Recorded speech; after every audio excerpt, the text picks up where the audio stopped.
કથામાં સાંભળીએ બ્રહ્મ સ્વરૂપ યોગીજી મહારાજની અજોડ ગુરુ ભક્તિના સુંદર પ્રસંગો।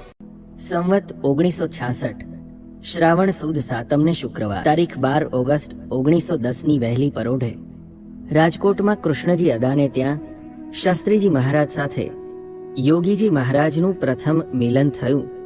ત્યારે તો યોગીજી મહારાજ ઝીણા ભગતના રૂપમાં પાર્ષદ હતા। તરુણાવસ્થા વટાવીને હજુ યુવાવસ્થામાં એ પ્રવેશતા હતા। ઝીણા ભગતે દંડવત કર્યા। શાસ્ત્રીજી મહારાજે પલભર માટે ભગતની આંખમાં આંખ પરોવી મરમાળું હાસ્ય કરીને આશીષ આપી। યોગીજી મહારાજ વારંવાર કહેતા, મોટા સંતની દ્રષ્ટિ પડી જાય એટલે સર્વ સંકલ્પ વિરામ પામી જાય। અહીં આ મિલનમાં તો દ્રષ્ટિ નિક્ષેપ કરતાય શાસ્ત્રીજી મહારાજે કંઈક વધારે, ઘણું વધારે કર્યું હતું।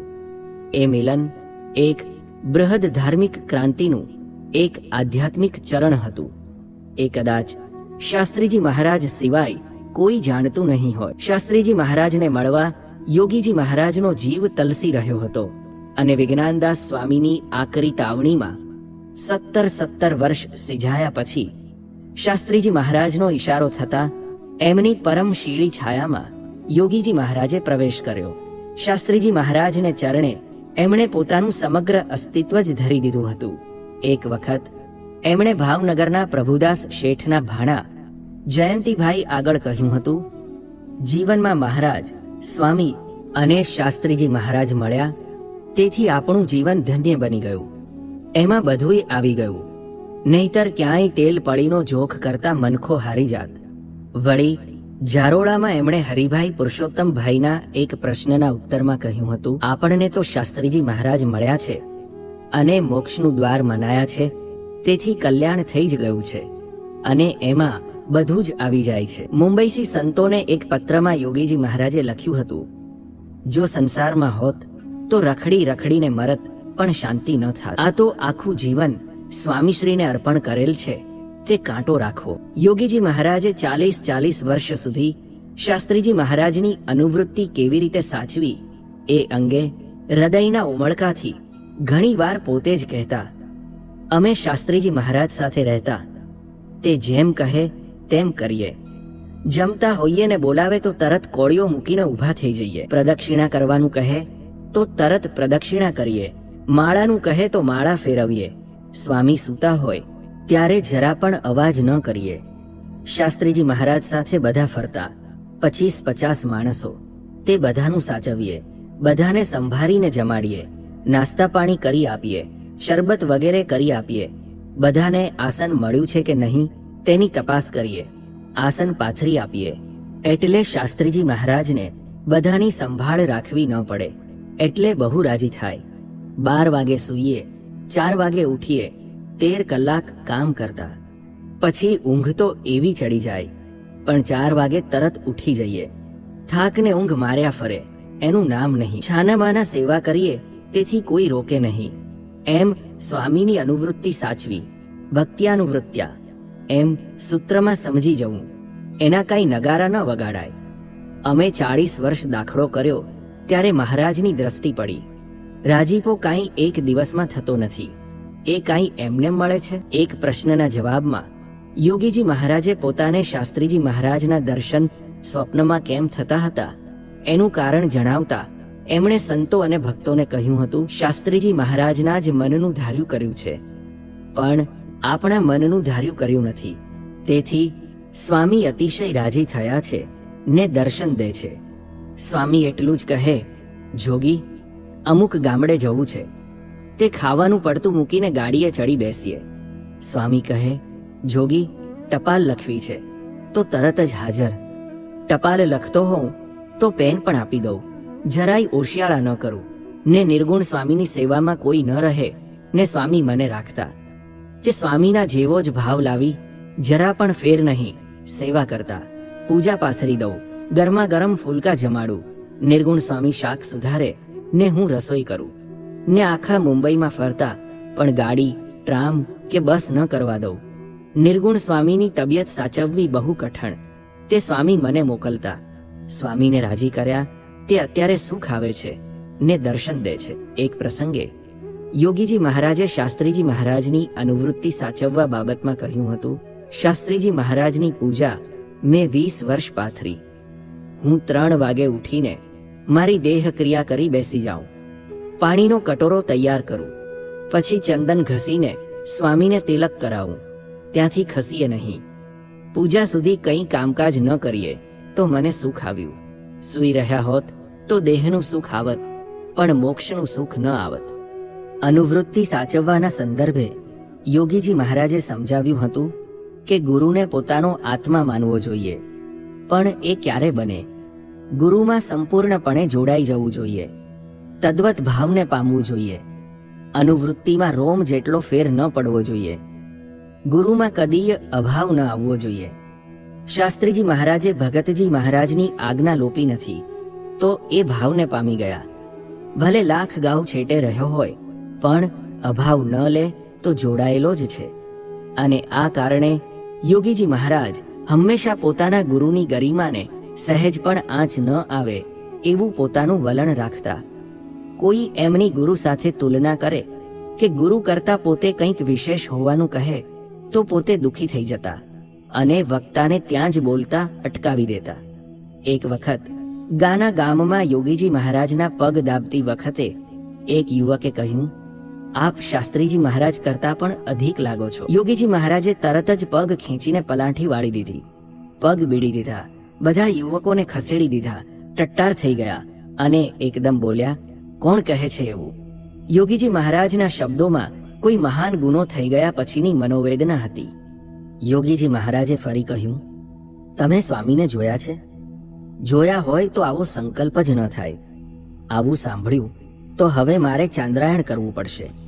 એમ કહી એ ઉઠીને ઠાકોરજીના સિંહાસન પાસે જઈને ધ્યાનમાં બેસી ગયા. શાસ્ત્રીજી મહારાજની ઈચ્છા કે આજ્ઞા આગળ યોગીજી મહારાજ પોતાના આગ્રહને સેવતા નહીં કે કોઈ સિદ્ધાંતને પકડી રાખતા નહીં. યોગીજી મહારાજ ઉપવાસના અઠંગ ઉપાસક તપસ્વી હતા, એ જાણીએ છીએ, પણ શાસ્ત્રીજી મહારાજ જમવાનો આગ્રહ કરે ત્યારે ઉપવાસ ભંગ કરતા અચકાતા નહીં. શાસ્ત્રીજી મહારાજનો મહિમા યોગીજી મહારાજના હૈયે પૂરો વસેલો હતો. કૃષ્ણજી અદાએ એમનો બહુ મહિમા કહેલો. કૃષ્ણજી અદાએ શાસ્ત્રીજી મહારાજ વિશે યોગીજી મહારાજને કહ્યું હતું, આખા બ્રહ્માંડમાં એવા સાધુ નથી. ભગતજી મહારાજને એમણે સેવા કરી રાજી કર્યા છે, માટે એમની સેવા કરો નિર્દોષ બુદ્ધિએ સહિત. એમને ઓશિયાળા કરશો નહીં. વળી અન્ય પ્રસંગે એમણે કહેલું, શાસ્ત્રીજી મહારાજને છોડશો નહીં. શાસ્ત્રીજી મહારાજે કરી દેખાડ્યું, પોતે સહન કર્યું, સત્સંગમાં કોઈનું ઘસાતું ન બોલ્યા, અક્ષર પુરુષોત્તમની વાત બ્રહ્માંડમાં ફેલાવી દીધી. અમે શાસ્ત્રીજી મહારાજ ભેગા રહેતા, સ્વામીની બધી ક્રિયા ગુણાતીત સમજતા, દખે વઢે સેવા કરાવે, મંદિરો કરાવે, બધું જ દિવ્ય, એટલે કે સર્વમ ખલ્વિદમ બ્રહ્મ. આમ સમજીએ એટલે બધું જ ઇન્દ્રિયો, અંતઃકરણ અને અનુભવ પહોંચી ગયું. શાસ્ત્રીજી મહારાજ મહાન પુરુષ હતા. તે કદી સંપ્રદાયનું વાંકું બોલ્યા ન હતા. કોઈ મારે, ગાળ દે તો સહન કરી લે, તુલસી જાકે મુખન સે, એવો મહિમા શાસ્ત્રીજી મહારાજ સમજતા. શાસ્ત્રીજી મહારાજનું નામ રટ્યા થકી મલિન સંકલ્પો નાશ પામે છે, ભાવો ભાવના ફેરા ફરવાના મટી જાય છે. મહેડાવની સભામાં આશીર્વાદ આપતા યોગીજી મહારાજે કહ્યું હતું, બ્રહ્માંડમાં જેટલા તીર્થ માત્ર છે એટલા તીર્થનું ફળ આ સ્થાનમાં આવી શાસ્ત્રીજી મહારાજના દર્શન કરે મળે છે. ગામના હરિભક્તોને ફળ જોઈતું હોય તો દરરોજ એકવાર મંદિરે આવી જવું. શાસ્ત્રીજી મહારાજ જેવા પુરુષ બ્રહ્માંડમાં ન મળે. જો અહીં મહેડાવમાં પ્રગટ થયા તો આપણને આવો અલભ્ય લાભ મળ્યો તો દરેકે લાભ લેવો. શાસ્ત્રીજી મહારાજ તો આપણા માટે ભગવાનની મૂર્તિ હતા, પણ ભવિષ્યના સંતો ક્યાં રહેશે તે માટે મંદિર બાંધ્યા. શાસ્ત્રીજી મહારાજના સ્વરૂપનું જ્ઞાન કરાવતા યોગીજી મહારાજે સંતોને કહ્યું હતું, શાસ્ત્રીજી મહારાજે ભગતજી મહારાજની ખૂબ સેવા કરી છે. ભગતજીનું સ્વરૂપ હતા, ખૂબ ભીડો ખમ્યા છે, એમના સમાગમ માટે ધોળા પહેર્યા છે. ભગતજીનું સ્વરૂપ એ મહારાજનું સ્વરૂપ છે. જેના ઉપર સ્વામી શાસ્ત્રીજી મહારાજની દ્રષ્ટિ પડી જાય તેના ઉપર કાળ, કર્મ અને માયાનો હુકમ લાગે જ નહીં. શાસ્ત્રીજી મહારાજનું એકે એક કાર્ય, એમના જીવનનો એકે એક પ્રસંગ યોગીજી મહારાજને મન અહોભાવનું ચરમ સ્વરૂપ હતું. શાસ્ત્રીજી મહારાજની 80મી જન્મ જયંતિ વખતે યોગીજી મહારાજે સ્વામી નારાયણ પ્રકાશ માસિકમાં ગુરુ ગુણ લખ્યા અને હરિભક્તોને ગુરુને પૂજવા માટે અનોખી મહિમા દ્રષ્ટિ આપી. એમણે લખ્યું હતું, પૂજ્ય સ્વામીજી સભામાં બેસીને બ્રહ્મભાવ, મહિમા અને સુરદપણાની દિવ્ય વાતો અગાધ પ્રેમથી કરે છે. તે વખતે સાક્ષાત સ્વામી શ્રીજી બોલતા હોય તેમ સહુને તાદ્રશ્ય થાય છે. માટે આવા અલૌકિક પુરુષ સત્સંગના સ્તંભરૂપ વર્તમાન કાળે બિરાજે છે. માટે તેમને મન, કર્મ, વચને સેવી લેવા તે મનુષ્ય દેહનું સાર્થક છે. એવા પુરુષને જો નહીં સેવાય તો પછી પશ્ચાતાપનો પાર નહીં રહે. માટે સૌ હરિભક્તો ગામે ગામ અને ઘેર ઘેર સ્વામી શ્રીજીને સંભાળીને પ્રાર્થના કરો કે પરમ પૂજ્ય પ્રગટ બ્રહ્મ શાસ્ત્રીજી મહારાજ સદાય સાજા રહે ને આપણને સર્વને વૃત્તિ દ્વારે અને દ્રષ્ટિ દ્વારે કથા વાર્તાનું સુખ આપે એવી સૌ પ્રાર્થના કરશો એ જ વિનંતી. શાસ્ત્રીજી મહારાજના પ્રાકટ્ય સ્થાન મહેડાઓમાં હરિમંદિર અને શાસ્ત્રીજી મહારાજની આરસની પ્રતિમાની પ્રતિષ્ઠા થાય એ માટે જમીન સંપાદન કરવાથી માંડીને હરિમંદિરમાં અક્ષર પુરુષોત્તમ મહારાજની પ્રતિમાનો પ્રતિષ્ઠા મહોત્સવ સંપન્ન થયો ત્યાં સુધી ગુરુ ભક્તિનો અપૂર્વ ભાવ યોગીજી મહારાજની દિવ્ય રોમાવલીમાંથી પ્રગટ થતો જોવા મળતો હતો. આ ઉત્સવ પ્રસંગે ગુરુસ્થાનનો મહિમા રેલાવવા, એ પ્રસંગને દીપાવવા એમણે મુંબઈમાં ભણતા તમામ સંતોને ખાસ તેડાવ્યા. દેશ દેશના હરિભક્તોને આગ્રહભર્યું આમંત્રણ આપી બોલાવ્યા. સૌને માટે યોગીજી મહારાજનો સંદેશો હતો, આ અપૂર્વ ઉત્સવ છે. શાસ્ત્રીજી મહારાજ સ્વામીનો આ દિવ્ય ઉત્સવ છે, જિંદગીનું ભાથું છે. માટે આપણી ગુરુ ભક્તિનો ભાવ બતાવવા સૌ આવો. શાસ્ત્રીજી મહારાજના સ્મૃતિ ગ્રંથના પ્રાકટ્ય સમયે પણ યોગીજી મહારાજે આવા જ અનન્ય ગુરુ ભક્તિ ભાવનું દર્શન કરાવ્યું હતું. શાસ્ત્રીજી મહારાજના જન્મ શતાબ્દી મહોત્સવની ઉજવણીની પૂર્વ તૈયારી રૂપે યોગીજી મહારાજે ગામો ગામ હરિભક્તોને મળીને ગુરુ ભક્તિની તક ઝડપી લેવા, જાગૃત કરવા કારતક મહિનાની કાતિલ ઠંડીમાં 74 વર્ષની ઉંમરે ગુજરાતમાં અવિરત વિચરવાનું શરૂ કર્યું. આમ લગભગ 10 દિવસમાં 24 ગામોમાં વિચરણ કર્યું. ઠંડી પુષ્કળ પડતી હતી. અનેક શારીરિક પ્રતિકૂળતાઓ વચ્ચે યોગીજી મહારાજ ગામો ગામ ફરતા. દરેક જગ્યાએ સમૈયા થાય, જાહેર સભાઓ થાય, તેમાં કલાકો સુધી ઠંડીમાં બેસી રહેવું પડે. પધરામણીઓનો પાર નહીં. સૌના મન સાચવી, રાજી કરી શાસ્ત્રીજી મહારાજના મહોત્સવની સેવા કરાવતા. શાસ્ત્રીજી મહારાજ શતાબ્દી મહોત્સવની કુમકુમ પત્રિકા, આમંત્રણ પત્રિકા છપાઈને આવી એટલે યોગીજી મહારાજે સૌ પ્રથમ એને ઠાકોરજી આગળ મુકાવી અને ઉપર પુષ્પો મુકાવ્યા. યોગીજી મહારાજે પહેલી પત્રિકા શાસ્ત્રીજી મહારાજના નામથી બોચાસણ લખી, પરમ પૂજ્ય સ્વામી શાસ્ત્રીજી મહારાજ બોચાસણ. બીજી પત્રિકા ગોંડલ લખી, શ્રી અક્ષર મંદિર ગોંડલ, સ્વામી શાસ્ત્રીજી મહારાજ. દસ્તખત સાધુ જ્ઞાન જીવનદાસ. તારીખ 24 જાન્યુઆરી 1965. યોગીજી મહારાજનું સ્વાસ્થ્ય સારું ન હતું, તેથી ઉત્સવ માટે ગામડે ફરે નહીં એમ સૌ વિચારતા હતા. પણ સ્વામી શ્રી અકળાઈને બોલી ઉઠ્યા, મારા ગુરુની જયંતી ઉજવાય અને હું કેમ બેસી રહું? બધાએ યોગીજી મહારાજને આરામ કરવા વિનંતી કરી, પણ સ્વામીશ્રીએ પોતાનો સેવાનો આગ્રહ ચાલુ રાખ્યો અને પુષ્કળ ઠંડીમાં બધે ફર્યા. દિવસના 4 ગામ ફર્યા. જમવાનો સમય સચવાતો નહીં, આરામની તો વાત જ નહીં. સ્વામીશ્રી કહેતા, આ દેહ તો આંકડાના માંડવા જેવો છે, પણ શાસ્ત્રીજી મહારાજની દ્રષ્ટિથી ચાલે છે. કોઈ ગામે 100 પધરામણીઓ થતી, કોઈ જગ્યાએ 4 દાદરા ચડવા પડે, પણ ભક્તોને રાજી કરવા ને ગુરુ ઋણ અદા કરવાના ભાવથી યોગીજી મહારાજે દેહની પરવા છોડી દીધી હતી. વિચરણ દરમિયાન યોગીજી મહારાજના પ્રવચનોમાં શાસ્ત્રીજી મહારાજ પ્રત્યેની ગુરુભક્તિ, આ અપૂર્વ મહોત્સવ ઉજવીને અદા કરવાનો એકમાત્ર ધ્વનિ સંભળાતો હતો. સ્વામીની જયંતી ઉજવાશે તો દરેકને મહિમા સમજાશે. મહોત્સવ અંગે યોગીજી મહારાજ કહેતા, આ અમૂલ્ય સેવાનો લાભ ભવ બ્રહ્માદિકને પણ દુર્લભ છે. દેવતાઓ પણ આ સેવાને ઝંખે છે. દેવતાઓ, ઋષિઓ, જે કોઈ સહકાર આપશે તેનો મોક્ષ થશે. જન્મ જયંતિ શતાબ્દી મહોત્સવ અપૂર્વ અને અસાધારણ સફળતાપૂર્વક ઉજવાયા પછી બીજે દિવસે યોગીજી મહારાજ સૌ પ્રથમ મહેડાવ પધાર્યા. ગુરુ હરીશ શાસ્ત્રીજી મહારાજના જન્મસ્થાનના દર્શન કર્યા. શાસ્ત્રીજી મહારાજની આરસ પ્રતિમા સામે ઘણા સમય સુધી નિરખતા એ કંઈક પ્રાર્થતા હોય એવું જણાતું હતું.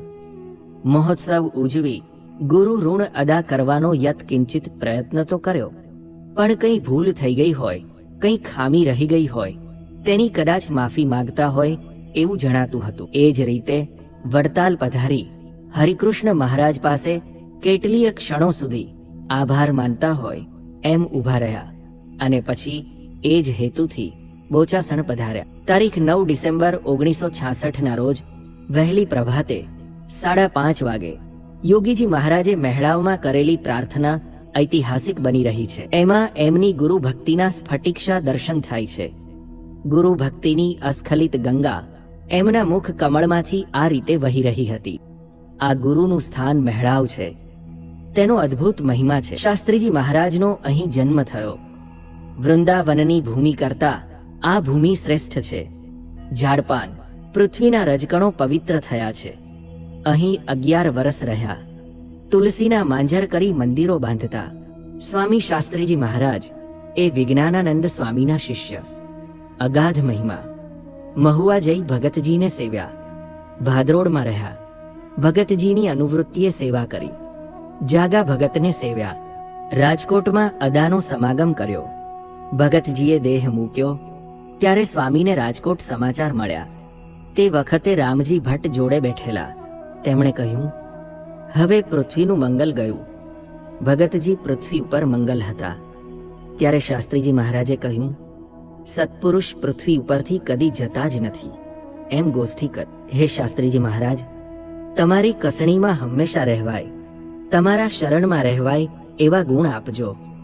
તમારા ભક્તોમાં સુરદભાવ રહે, મન નોખું ન રહે, મનુષ્ય ભાવ ન આવે, સદાય દિવ્ય ભાવ રહે એવા આશીર્વાદ આપજો. તમારા સંબંધવાળા ગમે તેવા હોય પણ તેને માથાના મુગટ માનીએ એવા આશીર્વાદ આપો. તુલસી જાકે મુખન સે ભૂલે નિકસે રામ, તાકે પગ કી પહેનિયા મેરે તન કી ચા. કોઈ સાથે આંટી પડી ન જાય, સંબંધવાળાને ઓળખી શકીએ તેવી બુદ્ધિ આપજો. તમારા જેવી બુદ્ધિ અમને આપજો. તમે તો સાક્ષાત ગુણાતીત સ્વરૂપ છો. તમારામાં મહારાજ અખંડ રહ્યા છે, તો તમારામાં નિર્માન, નિર્મોહ વગેરે ગુણો છે તે આપો. અમને કથા વાર્તામાં દ્રઢ રુચિ થાય, ગ્રામ્ય વાર્તાથી દૂર રહેવાય ને એ ભાવના જ નીકળી જાય ને તમારામાં હેત થાય એવી કૃપા કરશો. યોગીજી મહારાજની શાસ્ત્રીજી મહારાજ માટે જેવી અનન્ય ભક્તિ હતી એવો જ અનન્ય પ્રેમ શાસ્ત્રીજી મહારાજને પોતાના આ શિષ્ય માટે હતો.